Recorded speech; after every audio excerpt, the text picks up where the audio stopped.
Hey y'all, it's me. Just coming on here today to tell a quick little story. Um, the story's gonna be for young girls right now that are struggling at home with parents or siblings or whatever, or even adult women that may be struggling with things from their past. Okay, so here's the story. Imagine there's a little girl. When I say little girl, she wasn't like a little girl, but maybe 14, 15 years old. And she was involved in extracurricular activities at school. And um, this particular day, practice was over. So she called home to her parents and asked if they could come pick her up. And she was told, no, you can walk.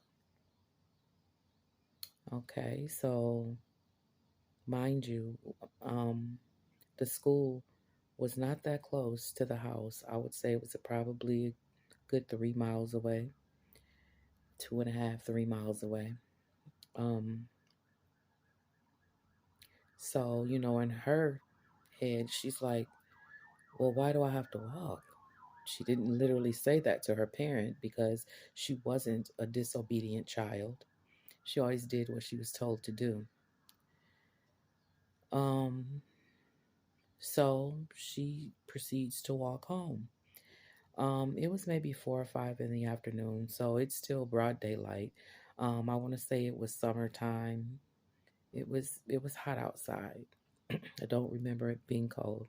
So she's walking, and at this point, she's maybe 5 or 6 blocks away from her house, and a van creeps up on her out of nowhere and just starts to um, drive very slowly next to her as she's walking. And there was a man inside, and um, he's trying to get her to get in the car. Um, just saying things. Can't really remember what he was saying, but he was trying really hard to get this young girl in the car. That went on for several minutes until I guess he saw that she wasn't going to get in the car on her own, and didn't want to jump out in broad daylight and snatch her in the car or whatever. So the whole time that's going on, the young girl is desperately afraid, and she's thinking still in her head like, why did I have to walk home? And at the same time, she has a younger sibling that she's watching daily, every day, get dropped off at school and get picked up from school every day. And this school was only maybe 2 blocks away from the house. And this young girl never had that luxury. She always had to take the bus to school and the bus home from school.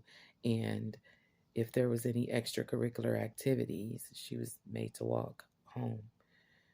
Um, so, like I said, the man drove away. Um, this young girl was terrified, scared, crying, you know, thinking, oh my God, I was just about to be kidnapped or worse. She was terrified. So she finally makes it home, your safe place, or supposed to be, or whatnot. She finally makes it home and goes inside and quickly remembers where she lives. So that young girl didn't even say anything to said parents because she knew deep down she wouldn't be believed. She'd be called a liar. And you're just saying that because I didn't come pick you up. I made you walk home. That's what would have been said. And that would have just been another rejection, one of many that took place in that house growing up. So she tucked that away. She tucked that right on away in her heart and lived with that. Never said a word to anybody about it until now. No more being quiet. I have a poem that I want to read. It's just a little short poem, but I want to read it for you guys. It's called Don't Look Back. No more tiptoes or putting on an act, 'cause my God said, don't look back. Plant your feet firm and stay on the path. No need to ask, just go do the math. Little black girl left behind, dimmed my light so theirs could shine. Like Snow White and her apple, yes, it was bitten, but when God is involved, nothing stays hidden. Chosen ones are strong. Yes, that's a fact. And God whispered to me, don't you dare look back.